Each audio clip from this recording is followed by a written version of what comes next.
Extract him while you can.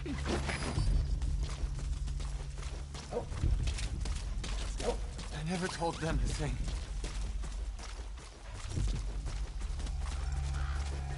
Heaven tell them. I swallowed it.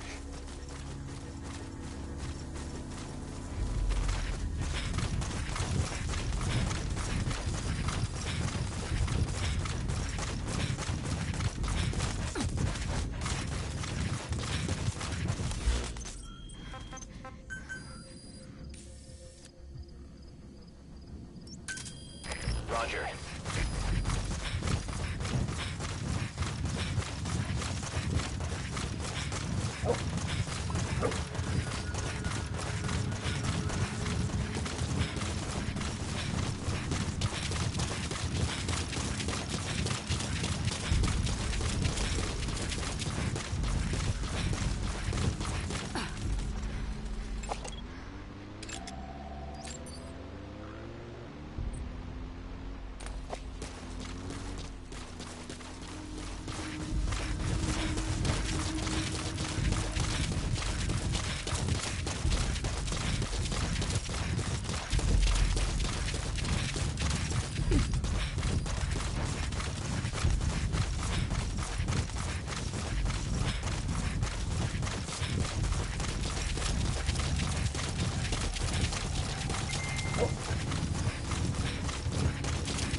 Arriving shortly at LZ.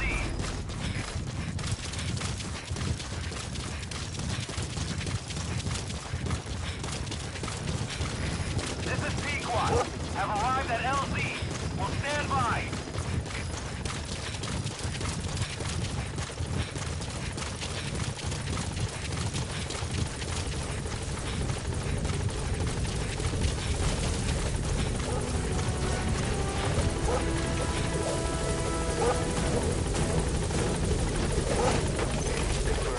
Of both targets. Boss, on behalf of all the Diamond Dogs, thank you.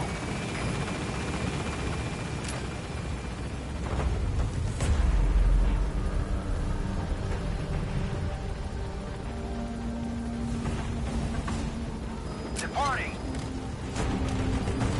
All right, you're out of the hot zone. No enemy forces in pursuit. Mission complete.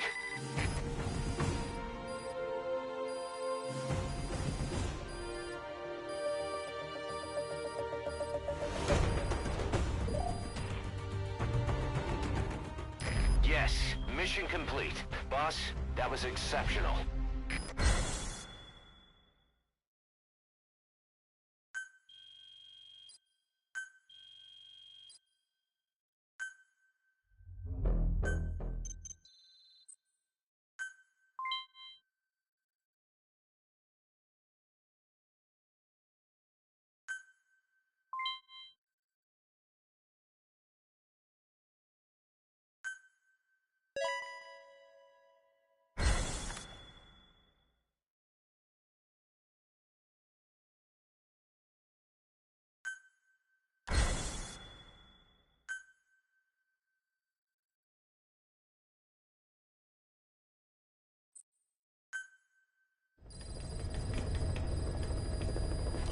Boss, one of the job offers we received concerns me. There's a PF commander who's been talking big about getting into the nuclear arms trade. This could be connected to that yellow cake. And there's another contract I'd like you to handle. It's a wet job, but we need to divert Cypher's attention. Check the mission list for the details.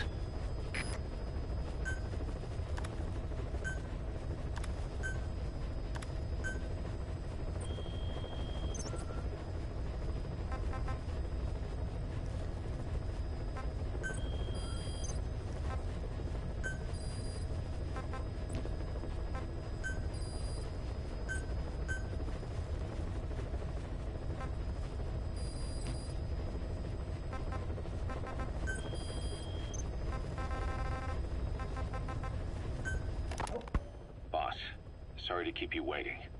We finally finished analyzing that yellow cake Cypher was moving. There was nothing unusual about the composition of the yellow cake itself. Most of it was oxidized uranium, with the rest being impurities. various metals as well as traces of organic matter. What's interesting is the composition of these impurities.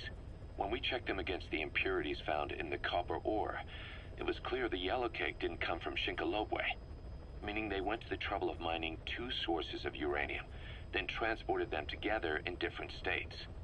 Another thing, we detected a very thin layer of highly enriched uranium in the middle of the yellowcake. Now that is very interesting. It may not be a lot, but it points to the existence of uranium-enriching technology. After all, yellowcake can't naturally produce highly enriched uranium. If they could mass-produce this, they'd be just one step away from a gun barrel-type nuclear bomb. But uranium enrichment requires advanced technology and a large-scale facility. If that kind of place existed in Zaire, the Soviet Union wouldn't sit idly by. And there's another question. Where were they transporting the yellowcake and malachite uranium? The first place that comes to mind is South Africa. The government was supposed to have abandoned nuclear weapons development after caving to international pressure. But rumors persist that it's continued in secret. Plus, CRS were escorting the truck, and they're based out of South Africa. And then South Africa does have an abandoned test site. If Cypher's involved with nuclear development in South Africa. But how would that fit with their weapon to surpass Metal Gear? We need more information. Shinkolobwe. There's a name I haven't heard in a while. The U.S. bought a lot of uranium from Shinkolobwe mine during World War II for the Manhattan Project. They even sent a squad from the Army Corps of Engineers to reopen the mine after it was flooded. That's how good its uranium must have been. With that, the world's first nuclear test was a success. Shinkolobwe uranium might have been used in the Hiroshima and Nagasaki bombs too. Just hearing its name is like seeing all the phantoms of the war rise up to haunt us. But all the uranium's dried up, and the mine's been closed for years. So someone reopened it. Right. Zero-risk security seized control of the area and were forcing locals to work in it. And the Zairean government was getting a slice of what they took in exchange for looking the other way. Mobutu has to finance his tastes somehow. He'll gladly sell the rights to some old mine. The question is, why would zero-risk security do this kind of thing? Or rather, why were their employers, Cypher, interested in an abandoned mine? They'd be getting trace amounts of uranium, yet to the naked eye it appears to be ordinary malachite, meaning security would be lax. Not a very efficient way of obtaining it, but easier to move. But how would they enrich it at its destination? Did the yellowcake really have a layer of highly enriched uranium in it? Having trouble believing it? No. If they say it's real, then it's real. In which case, they might have some enrichment method that we don't know about. And this was to test it out? It's possible. And that would mean it's almost complete.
Rogue Coyote operates mainly out of Africa these days.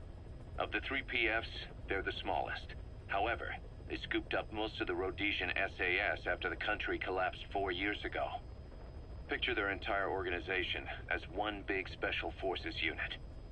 With Rhodesia a British colony, the Rhodesian SAS had its origins in 22 SAS Sea Squadron. They started out as a group known as the Southern Rhodesia Volunteers. But in '51 they were incorporated into 22 SAS as members of the British Commonwealth and deployed to fight guerrillas in the Malayan emergency. Even now, 22 SAS keeps the C Squadron designation empty in recognition of their service. In a way, you could say the SAS almost makes up the core of Rogue Coyote. Later on, they were bolstered by other talent, including former Celis Scouts and 32 Battalion. These guys are direct descendants of the best special forces in the world. They won't go down without a fight. Don't get careless. Kungenga Mine. A civil war's been going on in that region for the last 20 years. It's being fought by what are now two ethnic groups, the Buta and the Mbele. Originally, you could barely tell them apart, but the reason for the current armed conflict goes back to World War I. After the war, their land was colonized by a European power, and it decided to give local control to the Buta. That split the two groups into rulers and subjects, laying the foundations for an inevitable civil war. The friction between them remained even after they won independence from Europe. The Buta are holding on to power to this day, and the Mbele rebels continue to fight back. The conflict is funded by locally mined gold, rare metals, diamonds. They've used the money from those to arm themselves, buy oil, and even hire PFs. The Buta administration owns the mining rights to Kungenga Mine. But most of the laborers are Mbele, who they've taken prisoner. The product they've gouged out of their land is bought up by cheap Western corporations. And the civil war is fueled by the profits. That's how it goes. One country's people is split apart by another country. Then the two groups tear up their own land for money in order to fight each other. Now this civil war started by a foreign power is the norm, and it's sucking up all the country's resources. PFs are just the same. They follow the money, taking war with them wherever they go. That goes for us too. It's an endless river of bloody retaliation, and we're standing downstream. Should we make a stand and staunch the flow? Or wade in amongst the corpses and make a bigger splash than the rest? We'll follow your lead, boss.